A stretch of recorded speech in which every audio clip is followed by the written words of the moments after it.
बिस्मिल्लाहिर्रहमानिर्रहीम। अस्सलामु अलैकुम या अली अलैहि सलामत। तो अज़ीज़ान मन, कैसे हैं आप? उम्मीद करता हूँ कि तमाम मोमिन मोमिनात खैर आफियत होंगे। खुदा करीम तमाम मोमिन मोमिनात को सलामत रखे।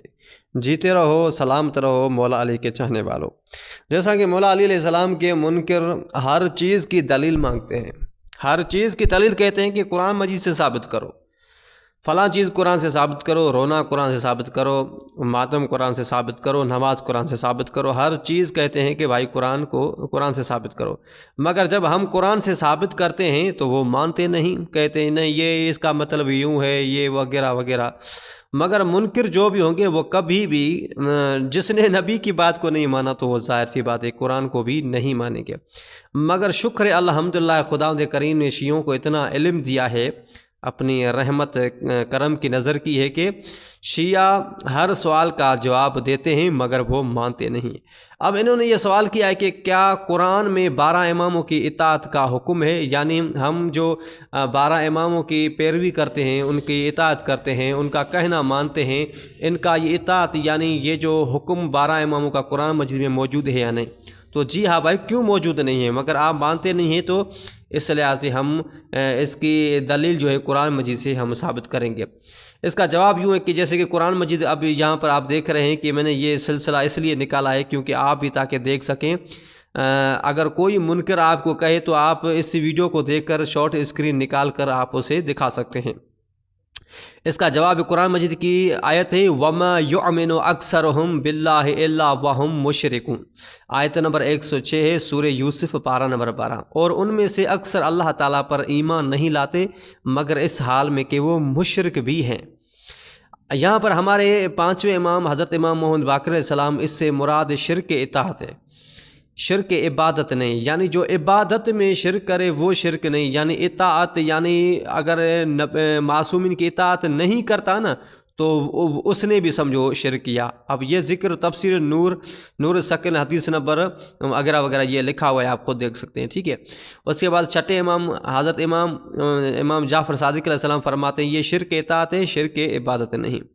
अल्लाह ताला की इबादत में किसी को शरीक करना ही शिर्क नहीं, बल्कि अल्लाह ताला की इताअत और अल्लाह ने जिसकी इताअत का हुक्म दिया है उसमें किसी गैर को शरीक करना भी शिर्क है।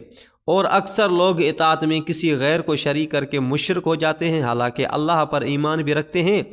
अल्लाह इताअत के बारे में अल्लाह फरमाता है, अब यहाँ पर देखें दूसरी आयत आ गई है, या अय्युहल्लज़ीना आमनू अतीउल्लाह व अतीउर रसूल व उलिल अम्र।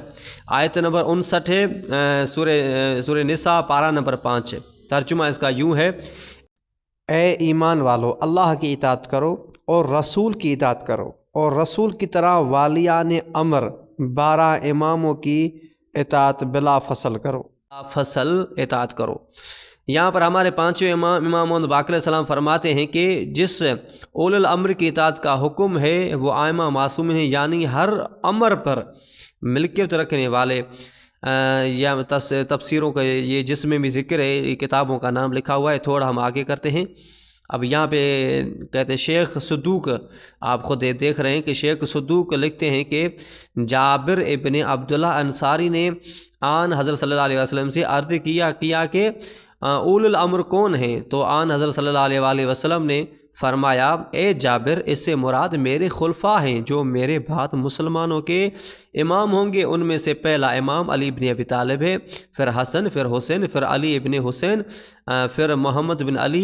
ए जाबिर, तेरी इन इमाम मोहम्मद बाक़िर, यानी रसूल खुदा फरमाते हैं कि ए जाबिर, तेरी इमाम मोहम्मद बाक़िर जो पाँचवें इमाम हैं उनसे अनकरीब मुलाकात होगी।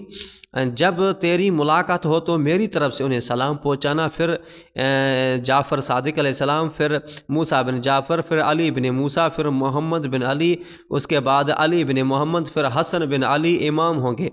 फिर मेरा हम नाम और हम कुनियत महदी बिन हसन ज़मीन पर खुदा की हुज्जत होगा। अब ये देखिए सारा माजरा हुज़ूर पाक सल्लल्लाहु अलैहि वसल्लम ने बता दिया है कि मेरे बाद 12 मेरे खलीफा होंगे और मेरा आखिरी जो यानी जो हुज्जत होगा इमाम मौला महदी अलैहिस्सलाम। फिर भी ये मुनकर हैं जो ये नहीं मानते और ये इनकार, अब ये ज़िद पर आ गए हैं। اب یہ اس نے ضد کر لیا ہے، اب یہ سوچ رہے ہیں کہ ہم شیعہ کیسے ہو جائیں، اگر شیعہ ہو جائیں تو لوگ ہمیں تھو تھو کریں کہ ہم کسی منہ نہیں دکھانے کے لائق ہو جائیں گے وغیرہ وغیرہ۔ اب یہ ضد پر آ چکے ہیں، یہ حق بات سب کچھ جانتے ہیں مگر پھر بھی یہ چھپاتے ہیں۔ اب دیکھیں نیچے تھوڑا آئیں، قرآن و سنت کے مطابق 3 اطاعتیں ہیں اللہ اور رسول کے بعد فقط 12 امام جو اول الامر ہیں ان کی اطاعت واجب ہے، جن کے نام تک رسول خدا صلی اللہ علیہ وسلم نے بتا دی ہیں۔ بس یہی وہ 12 معصوم ہیں جنہیں اللہ تعالیٰ نے مقرر کیا اور اپنا ہر امر حکم اس کے سپرد کیا ہے، یعنی یہ جو بھی امر کریں وہ اللہ اور اس کا امر ہوگا۔ دیکھیں اب جو 12 امام جو بھی کہتے ہیں یعنی وہ اللہ کا حکم ہے، ظاہر ہے وہ جو بھی کہیں گے 12 امام جو بھی کہیں گے وہ اللہ کی بات ہوگی، اللہ کی بات کے علاوہ کچھ بھی 12 امام نہیں کہیں گے۔ اطاعت کا مطلب یہ ہے کہ دین کے احکام میں یعنی معرفت اصول دین اور فروع دین صرف ائمہ معصوم سے ہی حاصل کرنا واجب ہے۔ اب ائمہ معصوم سے آپ اگر کچھ بھی نہیں لوگے تو اسی طرح در در کی ٹھوکریں کھاتے رہو گے، بھٹک جاؤ گے کسی نہ کام کے، کیونکہ یہ اللہ کا دین ہے اور اللہ اپنے دین کے احکام پہنچانے کے لیے اپنے نمائندے کا انتخاب خود کرتا ہے۔ تو عزیزان من یہ دیکھ لیا آپ نے، بالکل واضح قرآن سے میں نے دلائل دی کہ 12 اماموں کی اطاعت کرنا واجب ہے ہم پر۔